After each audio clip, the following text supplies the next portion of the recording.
បាទកូនសិស្សរបស់ក្លឹបបែនកាក់គុណខ្មែរនៃសមាគមកីឡាប្រដាល់ក្រសួងមហាផ្ទៃរូបនេះ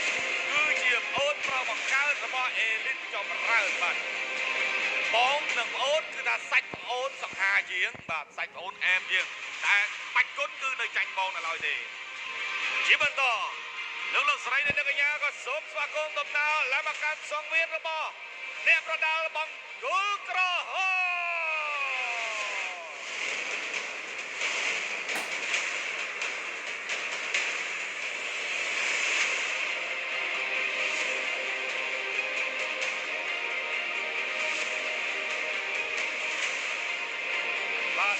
វត្តមានរបស់រាហូប្រាក់នេះពេលនេះគឺជាសិស្សអូនរបស់រាហូមាសនៅឯខេត្តបាត់ដំបងគឺ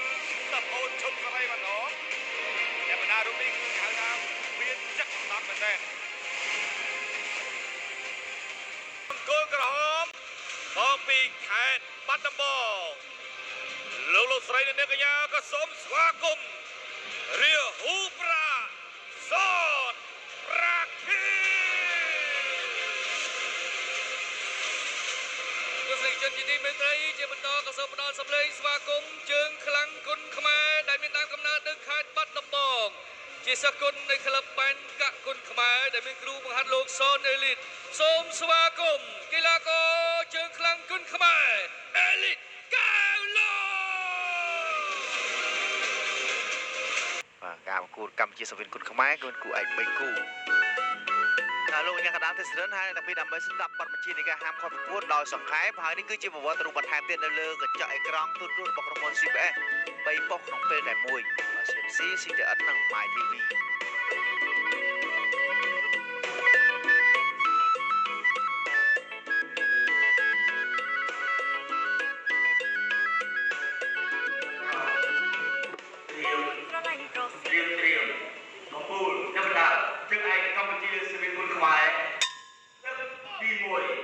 ទស្សនាការប្រកួតគូ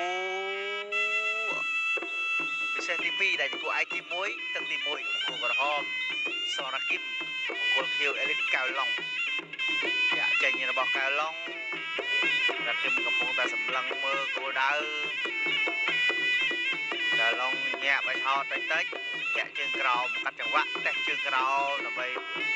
បាទសិបស្ទង់មើលថាតតចំណាធុនចំណាល្អញាក់បញ្ឆោតបន្តិចជើងក្រោមនេះទាំងពីរនេះអាចថាបើឈើទៅវ៉ាន់ថងគាត់ចាញ់កីឡាករអេលីតចម្រើនហើយថ្ងៃនេះគឺសិស្សប្អូនជួបជាមួយប្អូនបង្កើតម្ដងមើលបាទសិស្សប្អូនឈើទៅវ៉ាន់ថងសនរាគីមដែលរហូតប្រាក់រហស្សនាមឈើទៅវ៉ាន់ថងគឺរហូតមាសបាទហើយរហស្សនាមកៅឡុងបាទជាប្អូនបង្កើតរបស់ម្ចាស់ខ្សែវ៉ាត់មាស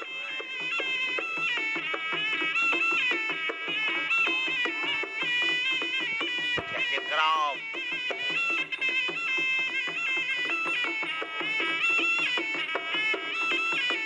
ដល់ដងខ្លួន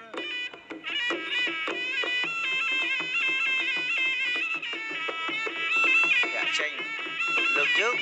ទាត់ឆ្វេងដាល់ឆ្វេងស្ដាំរបស់រាគីមជើងក្រោមរបស់កៅឡុងរាគីមថាធាក់គួរតិចមកកុំធាក់នៅព្រឹកហ្នឹងធាក់ទៅត្រូវប្រដាប់ការពារប្រដាប់ខ្ញុំជ្រុំញាក់តិចធាក់ទប់មកវិញញាក់ទាត់ឆ្វេងរបស់កៅឡុងធាក់ការពាររបស់កៅឡុងប៉ះប្រដាប់ការពារប្រដាប់តែមិនធ្ងន់ធ្ងរទេធាក់ចេញរបស់កៅឡុងទាត់ប្រាច់ចន្ទុលខាងក្រោមរបស់រាគីមដាល់1 2លើកដាល់ឆ្វេងរបស់រាគីមធាក់ចេញរបស់កៅឡុងឆក់ឆ្វេងរបស់កៅឡុងធាក់ឆ្វេងកៅឡុងដាក់ស្ដាំរបស់រាគីមយ៉ាងម៉េចទៅហើយមួយដៃពេញល្អមែនទែនធ្វើឲ្យកៅឡុងអង្គុយតែម្ដង5 6 7 8 10បាត់ទៅហើយមួយដៃពេញបាទទឹកមួយបាទត្រឹមតែមួយទឹកបាទ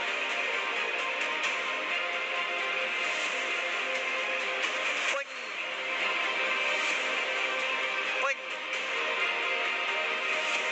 បាទពេញល្អមែនទែនបាទដល់ទឹកមួយនេះគឺចុងទឹកដែរហើយបាទដល់គាត់ពេញដៃ ង